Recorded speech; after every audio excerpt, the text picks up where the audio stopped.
review. Book one runs about the books that I read for the last 40 years. And today I have my special guest. One of her advocacy inspiring you to awaken to embrace your magnificence. And the author of the book, The Healing Call of Cancer. None other than Miss Sue Paulson. Welcome, Miss Sue, on Book One of Review. Can you please introduce more about yourself that I miss?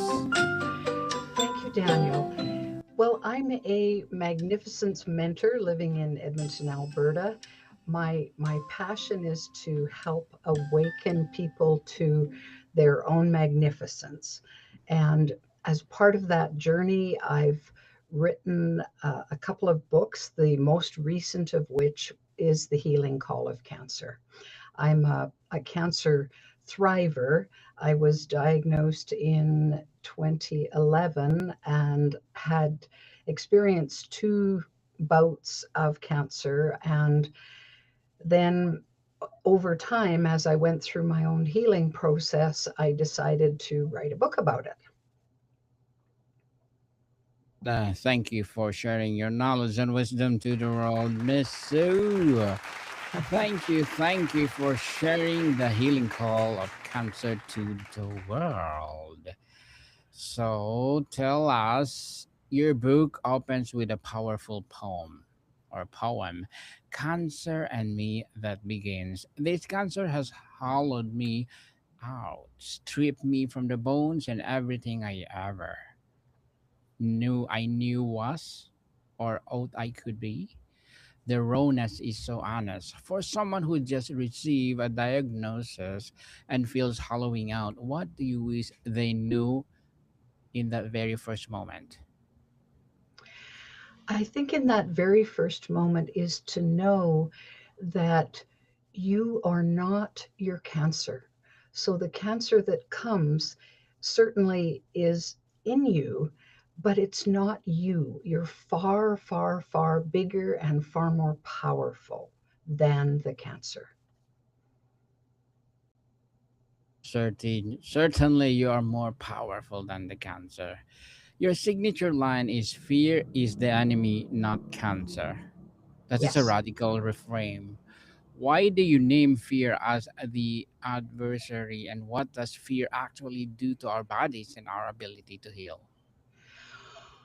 Oh my goodness. Well, fear, of course, sets up in the body the inability to heal because if people understand that we have the sympathetic nervous system and the parasympathetic nervous system in the body, well, the sympathetic nervous system is our fight or flight reaction to some kind of adversity or trauma or something scared us.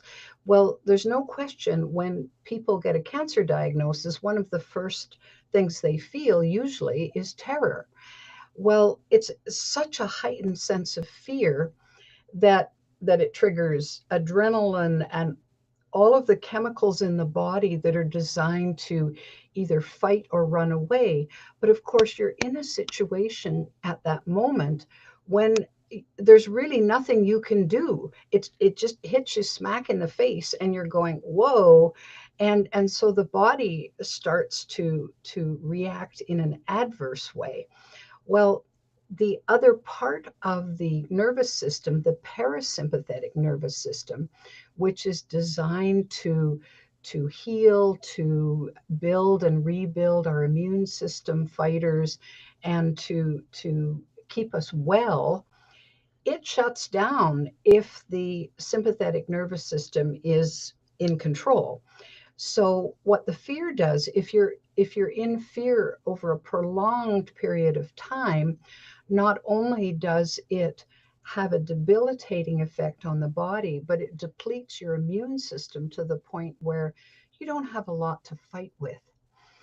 And of course, the other part of that is when we're immersed in prolonged fear, we can't think very well. Our ability to figure out what to do next and to come up with solutions is impaired because all we're immersed in is the situation, is the problem.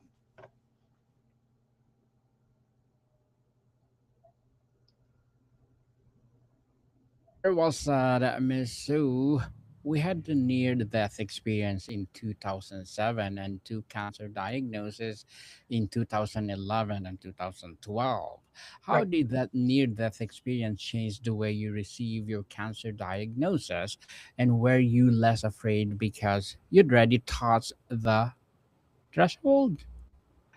Yes, right, exactly. Mhm. There's no question that when I got the cancer diagnosis, because I had already been to the other side, I didn't fear death. I thought, well, cancer might take me out, but I didn't know that. And even if it did, because the experience that I had in what some of us would call heaven was so marvelous and wonderful. I thought, oh well, take me back there then. That's okay.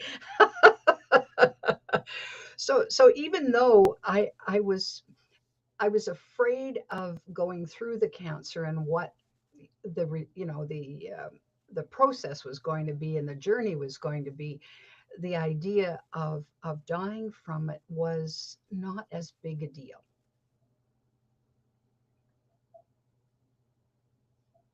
Well, it's not a big deal for sure because you've been there. You describe cancer as a call, hence the title Healing Call as Cancer. What does the word call imply?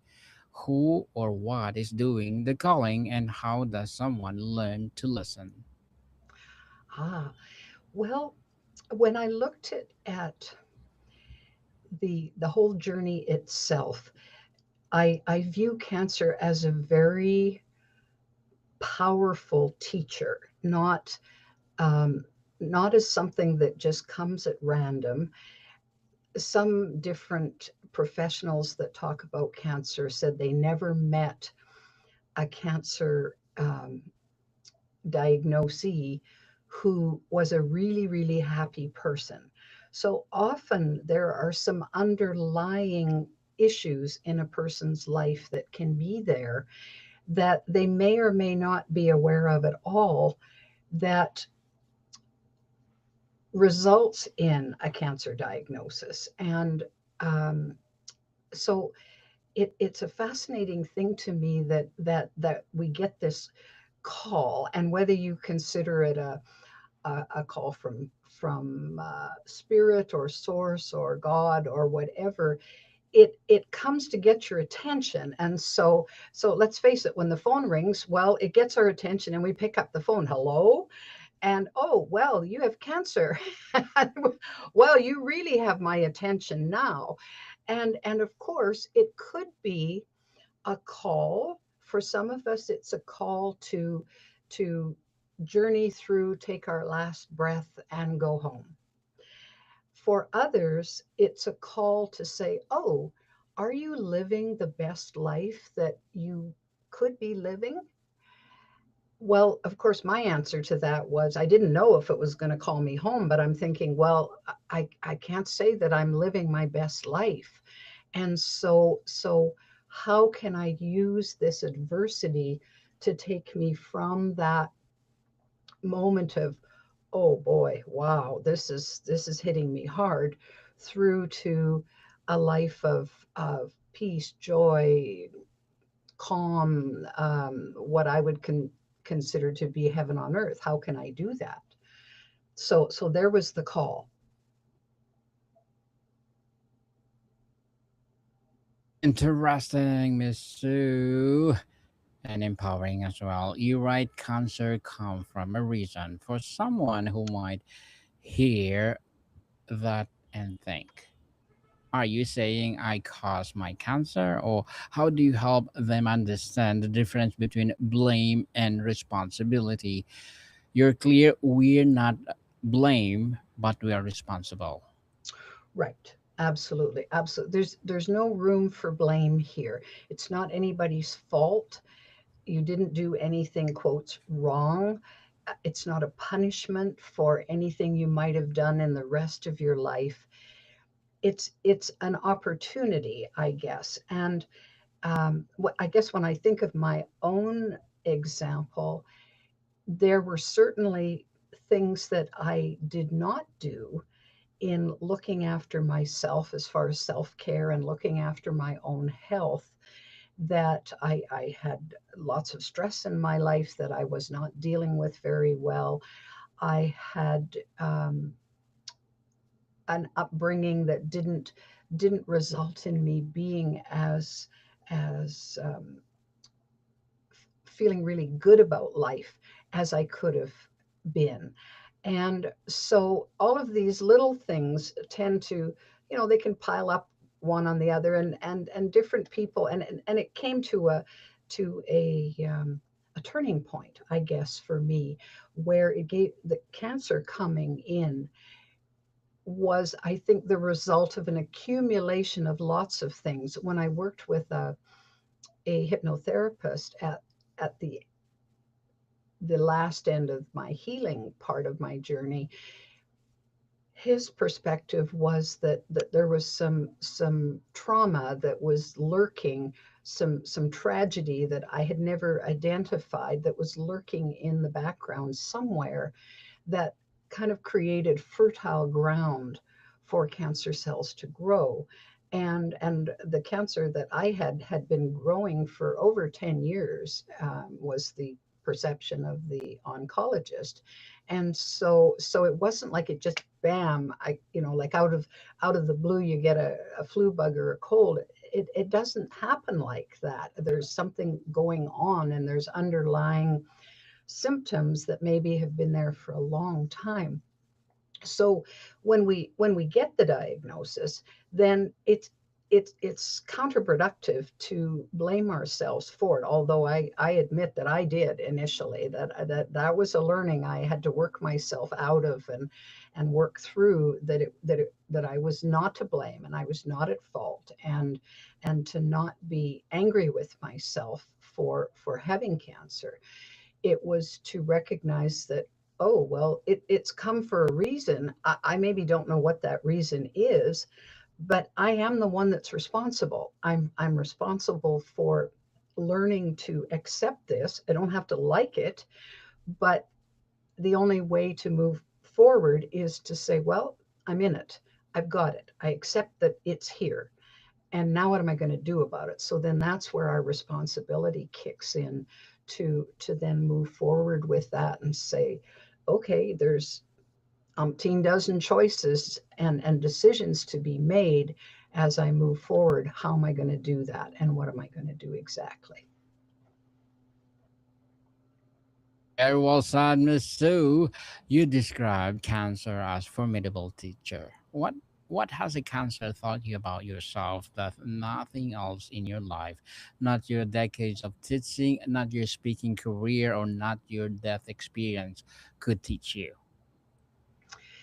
The biggest discovery that I made in working my way through the whole experience was the realization that I thought that everyone else in the world was worth saving, but I wasn't.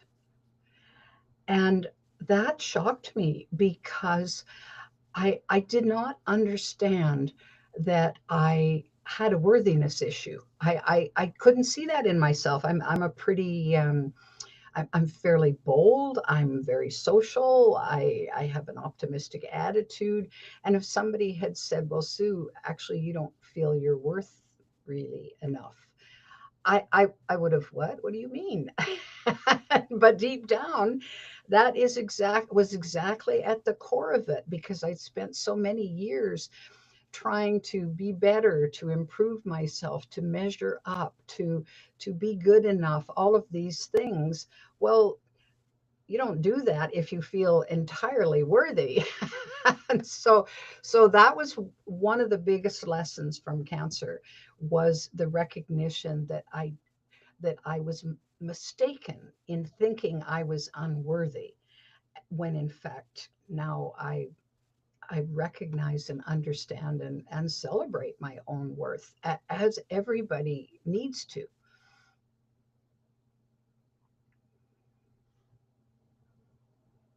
Well done, Miss Sue. Well done. You realized during your cancer journey that your body is communication device that alerts you to issue, and you had a deep seated belief about your worth and needed challenging. How did cancer become the messenger of those beliefs, and what is communicating? Well, one of the things it taught me to do was to really become a friend of my body.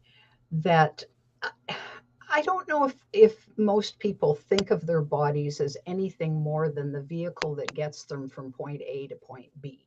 I know I didn't. I just, oh well, this is what I live in, and so it's supposed to function this way and get me here and get me there, and I feed it when it's hungry, and I drink water when I'm thirsty, and move my legs to get me from point A to point B. But I hadn't understood that it sends signals all the time. And I mean, it's as simple as you prick your finger on the head of a pin and you go, ow. It immediately tells you that there's pain right there.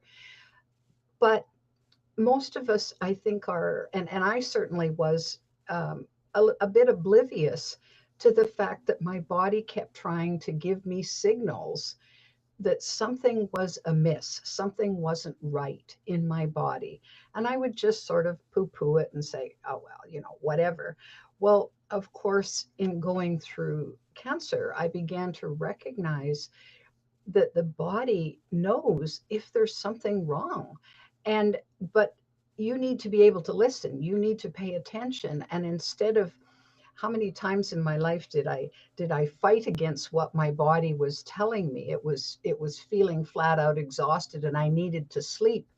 Well, no, maybe I'd grab another caffeinated beverage, or I'd stuff food in my face so that I could stay awake longer, when it would honor my body far more to just rest. So it's those kinds of things. Or I'd be around someone who was pretty toxic, and I'd feel this sense of unease, and all I wanted to do was move away from them. But oh well, that wouldn't be polite. I better just stay here and take it. And that doesn't work that well for very long. And so in moving through, I've learned how to honor what my body's telling me and partner with it more than resist it when it's telling me something I don't want to listen to.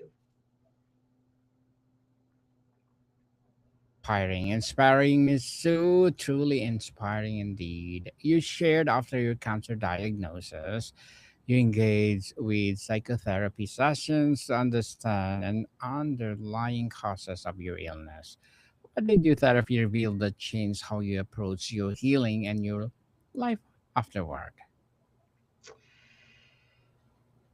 Well, there's there's a magic that can happen when you begin to really value who you truly are. And there's a strength that comes from that. So in being able to go deep to the roots. So cancer, even though it's a formidable thing, is a symptom of some underlying things. And so to go into hypnotherapy and go right to the root of the issue, then I had a place of really a place of power that I could deal from, because it wasn't just the surface stuff. It was right into the heart and soul of me. It caused me to question beliefs that I had had since childhood that weren't true in the first place, and even if they had been true at one point, no longer were and did not serve me in a positive way. And so it it helped me kind of disentangle all of that and then find a straighter path through that to and not only through but upward. Upward indeed. You've been a cancer free since 2012 and describe yourself a cancer thriver. What Yes. does it mean to thrive rather than merely survive? How is your life different now than it's been before cancer, Miss Sue? Well, first of all, I'm having a great deal of fun, way more than I ever did before. Yes, fun, fun, fun for sure. And of course it's a chosen fun because I was not brought up um, to understand that having fun was a really good thing. I was brought up to produce, to serve, to make sure that there wasn't an idle moment. So I mean, kids were allowed to have fun up to a point, but then once they went to school, it was work, work, work, and focus, focus, focus, and grow up to be a solid productive citizen that is serious about life and so on. I was so serious. Oh my goodness. Well, now I have lightened up, right? I mean, isn't that what enlightenment is lightening up? And so I don't take myself so seriously, first of all. You know, I'm serious about what I'm passionate about, but I approach it in a more lighthearted manner now. It's not like if something didn't happen the way I thought I wanted it to go, it wouldn't be the end of the world. And so I'm much more able to pivot if things aren't going in the direction that I thought would be good, because I'm usually thinking, well, there's probably a good reason that this isn't turning out this way. So let's look at it this way. So it's a much more lighthearted approach to life and a way of engaging. So I just have a great deal more fun than I had before, and I make time to look after myself and my schedule and everything so that I can incorporate what I really enjoy and what really means something to me. So, in 2023, you co founded the Magnificence Lab, an Mhm. online community helping people embrace their own magnificence. How does this work connect your career journey or your cancer journey? And what did cancer teach you about magnificence? Mm.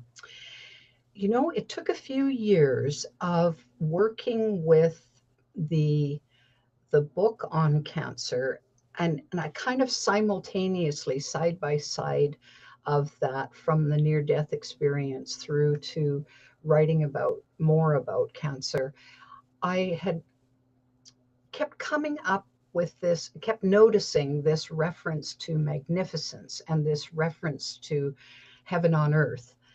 And there was a part of me that said, well, hmm, so, okay, my experience was heaven was a pretty amazing place to be. How come we can't have that right here, right now? And of course, cancer was felt like pretty much the opposite of that. It felt like hell on earth. There's no doubt about that. There was a lot of suffering and a lot of things that were pretty bleak and pretty awful. And so I'm going, well, what about? And of course, the seed started with my sense of self worth, and this idea. Then, as I'm reading from different people, they're talking about magnificence of the soul and of the human being, and I'm going, really? Well, I personally, everybody I met, I could see their magnificence. That was in no question, no doubt at all. I figured that out. Oh yeah, they're, of course they're magnificent, and I just had never used that word before. So, but then in reference to myself, I'm going, well, I don't know if I'd classify myself as magnificent because it seems too big.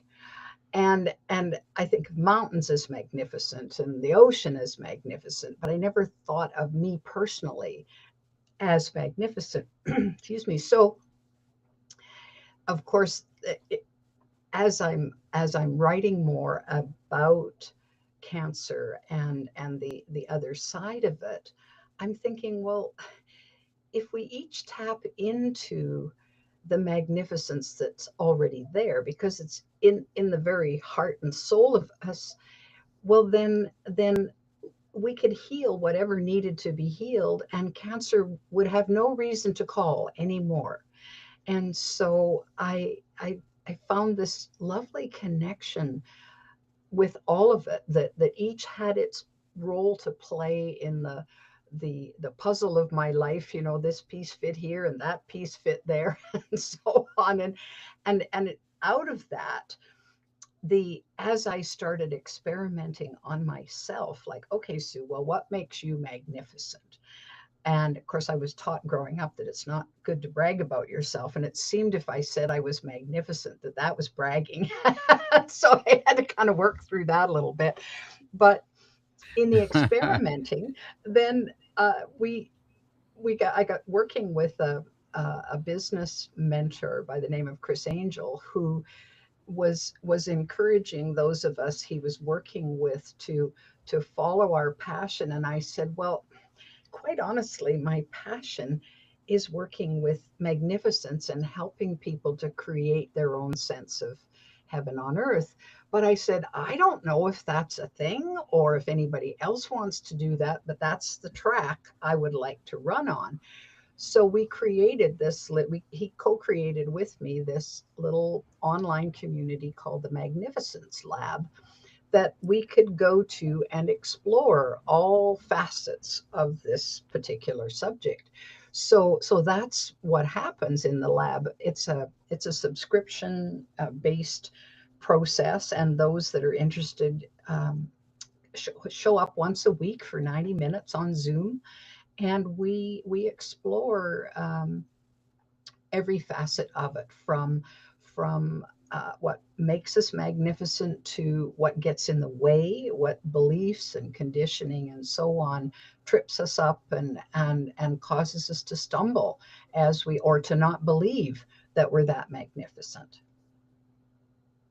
Very well said, Miss Sue. And to wrap up our discussion for today, if our listeners take away only one principle from this conversation, one fundamental truth about turning crisis into clarity, what would you want that to be, based on everything you've learned as a two-timer cancer thriver, a sister who lost her sibling, a near-death experience, and someone who has dedicated her life to helping others find their magnificence? Well, I would say the most important thing is learn how to love yourself. If you don't love and embrace yourself fully in this moment, then there's job one right there. Love yourself. Certainly, people love yourself first before other will love you or what who you are. So, Miss Sue, again, thank you so much for sharing the healing call of cancer. And so, can you please invite our listeners to support your book, your advocacy, or whatever projects that you're doing right now? Yes, you're welcome to check out my website, suepaulson.com. You're also welcome to go to Amazon and check out The Healing Call of Cancer. My Magnificent Misery book is also there, so you can, for your reading pleasure. For reading pleasure, yes, people, let's support Miss Sue Paulson, because if you support her, for sure, more and more empowering advocacy like this to rise. So, Miss Sue, thank you so much for your time. Thank you, Daniel. It was just a pleasure to be on your show. Likewise, I'm gonna invite you again to my other podcast, Abstract Essay, and let's talk about the writing process of your two books. Yes, love to. Uh, yes. So, Miss Sue, thank you so much for your time. Take good care. Monica, people, see you soon.